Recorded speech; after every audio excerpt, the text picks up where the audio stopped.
Bakit daw kailangang uminom ng cetirizine tablet once na gumagamit ka ng SCD Peeling Skin Lotion sa iyong braso at binti?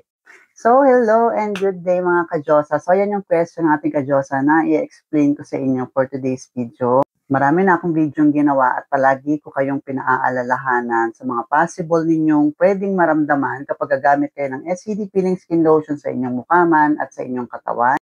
At palagi ko na rin nababanggit na kapag sa katawan po gagamitin si SCD Peeling Skin Lotion, specifically braso at binti, dapat po may kakakibat tayong cetirizine na iinumin everyday to reduce yung mga skin irritations such as redness, itching, or swelling na pwede nating maranasan while using the product.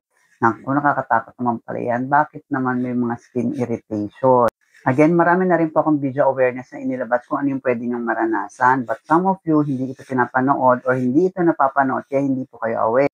Coming from the word peeling lotion, this is a chemical peel. Ano po ba yung pwedeng maranasan o pagdaanan ng balat natin once na gumamit tayo ng chemical peel sa balat natin? So ayan, sabay-sabay po natin basahin. Common chemical peel side effects include redness, scabbing, stinging, and peeling. More serious risks, through less common, can include changes in skin color. Yan yung nakikita nyo parang pag nagpahid kayo, para siya namumula na nangingitim. Napaka-common ang question na to kung normal ba yun. Parang lalo daw silang umitim, parang namumula daw yung balat nila. So ayan, nakasulat na po yan dyan for your awareness. So meron ding scarring infection, yung katulad nung, syempre may pagkamakati, nadadry yung skin ninyo, so makakamot nyo siya ng kuko nyo, kaya ingat kayo, hindi siya basta peeling lotion. And in very rare cases with deep peels, damage to the heart, kidneys, or liver. So ayan, basahin nyo na lang din yung iba. So ayan, madami ha, pwede kayong mag-research din through Google para at least for your awareness din sa product na gagamitin ninyo. So, ibig sabihin, kapag gagamit ka ng ganitong mga chemical peels sa balat ninyo o sa mukha nyo pwede talaga kayong makaranas ng pamumula, since nagdadry yung balat ninyo, ayan, medyo makatiyak. Yung stinging, yung kapag naluluto na yung balat nyo, makakaranas kayo dyan, medyo mahapdi na kasi naluluto na. Alam mo yung mga rejuve kasi, di ba ganun din naman siya? But this time kasi, since tatlong patong, based po sa instruction yan ha, based sa instruction, tatlong patong po yung pinalalagay natin kapag sa braso at binti lang po, okay? Pag sa braso at binti, mas maraming nilalagay nating product, mas tumatapang siya. Eh naku, Miss RC, tumatapang pala, ba't kasi tatlong patong? Mas makapal po kasi yung balat natin sa braso at binti compare sa ating mukha, leeg at itong ating inner thighs and inguinal areas.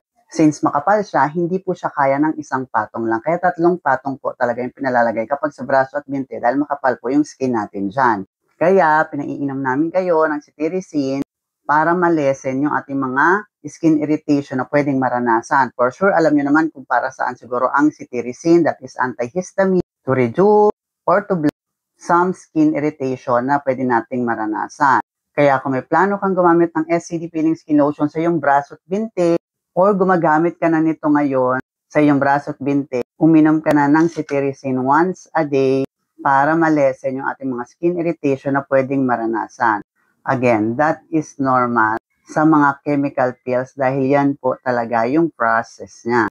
However, kung isasama nyo sa tanong na to, nawawala ba yung mga skin irritation? Yes po, most probably pag in-stop nyo na yung paggamit, mag-uumpisa na rin yung unti-unti na mawala at humupa yung ating mga skin irritation na naranasan, maximum 2 to 3 weeks, depende kung gaano naluto yung skin nyo, maximum 3 weeks, bumabalik din po yan sa dati at nawawala.